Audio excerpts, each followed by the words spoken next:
It's July already. We are into the second half of 2023, which means it's summit season. Most organizations will soon host their flagship gatherings like the NATO, the BRICS, the G20, the United Nations General Assembly. All of them will convene soon. But kicking off the summit season is the SCO, the Shanghai Cooperation Organisation. India took over as SCO president last year. So New Delhi set the agenda and hosted the meetings. Today's summit was a virtual one. China's President Xi Jinping was in attendance, so was Vladimir Putin of Russia, Pakistan's Prime Minister Shehbaz Sharif, Iranian President Ibrahim Raisi, and the Central Asian heads of state. 4 of them are members of the SCO. Turkmenistan is the only exception. Now you can imagine how complicated this video summit would have been. India has problems with China and Pakistan. Putin is fresh from a rebellion. So naturally, there was a lot to watch out for. Prime Minister Modi, being the host, kicked off the meeting.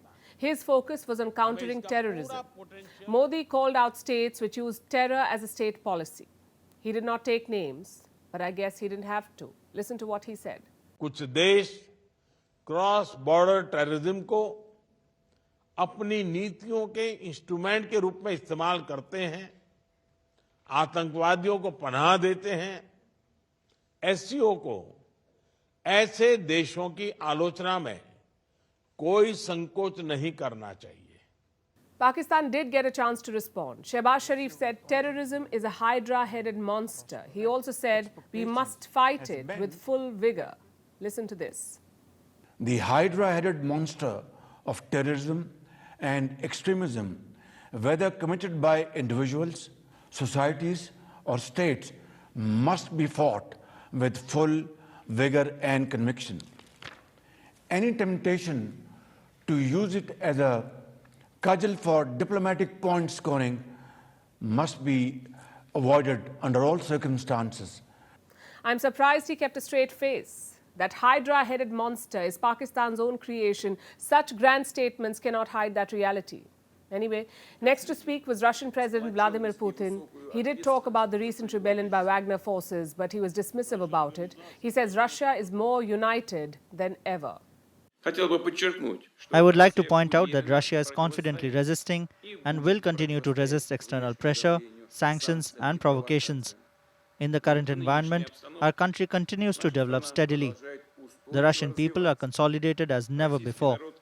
Russian political circles and the whole of society clearly demonstrated their unity and elevated sense of responsibility for the fate of the fatherland.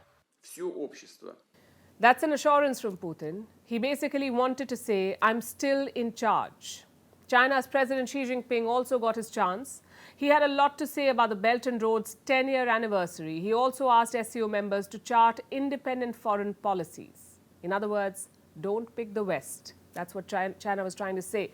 Beyond the statements, the SCO also got some work done. Iran was welcomed as the 9th member.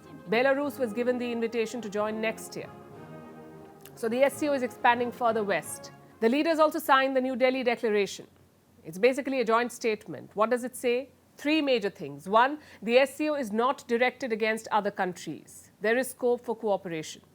2, the SCO will avoid ideological or bloc-based approach to problems. And 3, the SCO will never militarize the outer space. But one problem still remains: dueling priorities.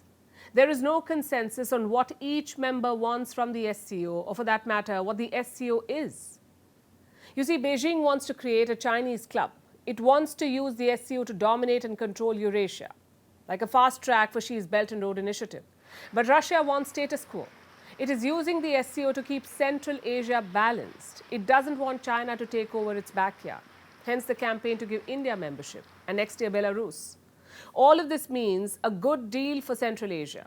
Their location is a geographic boon. It can connect West Asia and Europe to Asia.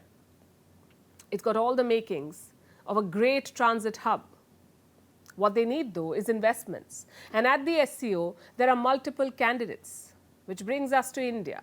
What are India's expectations from this grouping, the Shanghai Cooperation Organisation?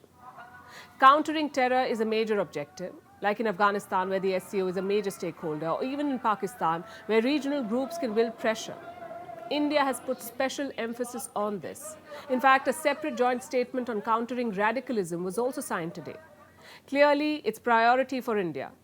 Secondly, the SCO could be a window to Eurasia. New Delhi has its own connectivity projects lined up, like the Chabahar port in Iran or the INSTC, the International North-South Transport Corridor. It's an ambitious 7,000-kilometer project. It aims to connect Europe to India. Prime Minister Modi mentioned both these projects today, but once again, it's a question of dueling priorities. Will SCO members pick the BRI or the North-South Transport Corridor? Will China ever play a positive role in such projects? I think we know the answer, and looks like the Indian government does too. You see, the original plan was to host a 2-day in-person SCO summit. Instead, what we got was this, a 3-hour virtual one. It doesn't mean India is tuning out of the SCO. It means India is being realistic about what the potential is.